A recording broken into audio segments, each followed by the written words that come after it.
खामोशी किसी बड़े तूफान का पेश खेमा तो नहीं। पाकिस्तान में वबा से मुतासर अफराद की तादाद 14,000 से ज़ायद है और अब तक 292 अफराद हलाक हो चुकी है, जबकि वबा से सेहतयाब होने वाले अफराद की तादाद 3,000 से ज़्यादा हो चुकी है। रमज़ानुल मुबारक में लॉकडाउन में काफ़ी नरमी कर दी गई है और वज़ीर-ए-आज़म इमरान खान ने गुज़िश्ता रोज़ कहा है कि अब स्मार्ट लॉकडाउन होगा, यानी अब देखना यह है कि यह लॉकडाउन वबा के इन्फेक्शन से कितना स्मार्ट होगा। लेकिन डॉक्टर्स बार बार मई के महीने को पाकिस्तान के लिए ख़तरनाक करार दे रहे हैं। आखिर इसकी वजह क्या है, हमने समझने की कोशिश की है। आपको याद होगा कि पाकिस्तान में इस वबा को एक महीना हुआ तो केसेस की तादाद 1100 से कुछ ज़्यादा, जबकि महज 9 हलाकतें हुई थी। लेकिन फिर हमने देखा कि अचानक ये तादाद बढ़ने लगी, यानी 30 दिन में केसेस और अमवात की शरह में कई गुना इजाफा हुआ। और यही वजह है कि डॉक्टर्स कह रहे हैं अगला महीना ख़तरनाक हो सकता है। और ये ट्रेंड सिर्फ पाकिस्तान में नहीं बल्कि वबा से मुतासर होने वाले दूसरे ममालिक भी वबा के तीसरे महीने में शरह अमवात में कई गुना इजाफा देखा गया। इटली में वबा की तबाहकारियों से सभी वाकिफ़ हैं, लेकिन वबा से मुतासर चंद बड़े ममालिक में एक स्पेन में पहला केस 31 जनवरी को सामने आया था और 31 जनवरी को जब 2 माह मुकम्मल हुए तो मुसद्दक़ा केसेस की तादाद 94,417 तक पहुँच गई और हलाकतें 8,190 हो गई। अब वहाँ 3 महीने हो रहे हैं और केसेस की तादाद 2,29,000 से ज़्यादा, जबकि हलाकतें 23,524 तक पहुँच चुकी हैं। फ्रांस पहला यूरोपीय मुल्क था जहाँ वबा का केस 24 जनवरी को सामने आया और 2 माह बाद यह तादाद 22,000 तक पहुँच गई, जबकि हलाकतें 1100 थी।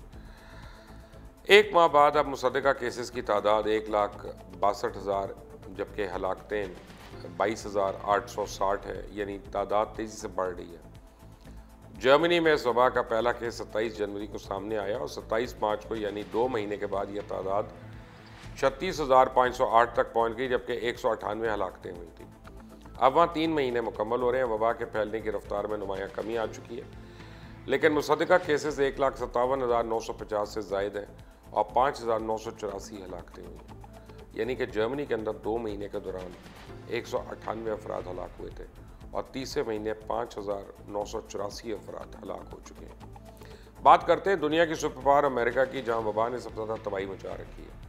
अगर अमेरिका में देखा जाए तो वहां वबा का पहला केस 20 जनवरी को सामने आया था, जिसके बारे में कहा गया था कि चाइना से आया। फिर 20 मार्च को वहाँ 2 महीने मुकम्मल हुए थे और वहाँ मुसद्दक़ा केसेस की तादाद 18,170, जबकि अमवात 241 तक पहुँच गई। अब वहाँ 3 महीने से ज़्यादा का अरसा हो चुका और ये तीसरा महीना हलाकत खेज साबित हुआ, क्योंकि केसेस की तादाद 9,87,916 से ज़ायद है, जबकि 55,425 अफराद हलाक हो चुके हैं। इंडिया में वबा का पहला केस 30 जनवरी को सामने आया था। वहाँ 30 मार्च को 2 महीने मुकम्मल हुए और इस अरसे में वहाँ मुसद्दक़ा केसेस की तादाद 1259 और अमवात 38 थी। अब तीसरे महीने के 26 दिन में तकरीबन मुसद्दक़ा केसेस की तादाद 25,000 से ज़ायद हो चुकी है, जबकि 780 हलाकतें हो चुकी हैं। तीसरे माह में कई गुना इजाफा हुआ है और अभी तो वहाँ ठीक तरह से टेस्ट भी नहीं हो पा रहे।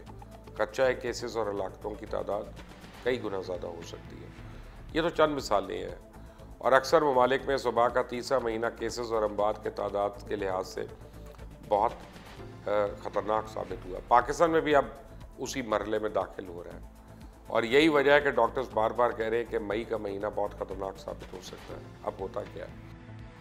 होता यह है कि मकामी तौर पर वबा फैलने का आगाज़ अमूमन 1 से 1.5 महीने के अंदर शुरू हो जाता है और ये वो मरहला है जब रोज़ाना मुसद्दक़ा केसेस की तादाद 2 की जगह 3 हिस्सों में नज़र आने लगती है। 40 से 50% केसेस ऐसे होते हैं जिनमें अलामात और ज़ाहिर ही नहीं होती, यानी वो बीमार नज़र नहीं आते लेकिन इन्फेक्शन को सेहतमंद अफराद में ही मुंतकिल कर देते हैं। ऐसे केसेस उस वक्त ही पकड़ में आते हैं जब इनके करीबी अफराद बीमार होते हैं और पूरे घर के टेस्ट में बग़ैर अलामात वाले मरीज़ों की तस्दीक होती है। बज़ाहिर सेहतमंद नज़र आने वाले ये अफराद कितने लोगों को मुतासर करते हैं, इस बारे में मुस्तनद तौर पर तो कुछ कहना मुमकिन नहीं, क्योंकि साइंसदानों का कोई ख़ास अंदाज़ा तो है नहीं। मगर किसी भी मुल्क में जब केसेस बढ़ते हैं तो रोज़ाना मरीज़ों की तादाद में तेज़ी से इजाफा होता है और ये शरह 1.5 से 2 महीने बाद बहुत तेज़ होने लगती है। पाकिस्तान भी अब इस मरहले में आ चुका है, क्योंकि अब यहाँ रोज़ाना केसेस की शरह में नुमायाँ इजाफा देखने में आ रहा है और इसलिए डॉक्टर्स भी मई के महीने को पाकिस्तान में इस बीमारी के हवाले से बड़ा अहम इसको करार दे रहे हैं। पाकिस्तान में मार्च के वक्त से मुल्क भर में जुज़वी लॉकडाउन किया गया था। मजहबी इज्तिमात में पाबंदी समेत ट्रांसपोर्ट कारोबारी इदारों को बंद किया गया, मगर इस जुज़वी बंदिश में भी बतदरीज कमी चली आती गई और दूसरी जानिब टेस्टिंग की शरह भी इतने अरसे में कोई नुमाया इजाफा नहीं हुआ और कम टेस्टों के बावजूद इतने केसेस की तस्दीक से ये अंदिया मिलता है कि कई गुना मरीज़ ऐसे होंगे जिनकी तशखीस ही नहीं हुई।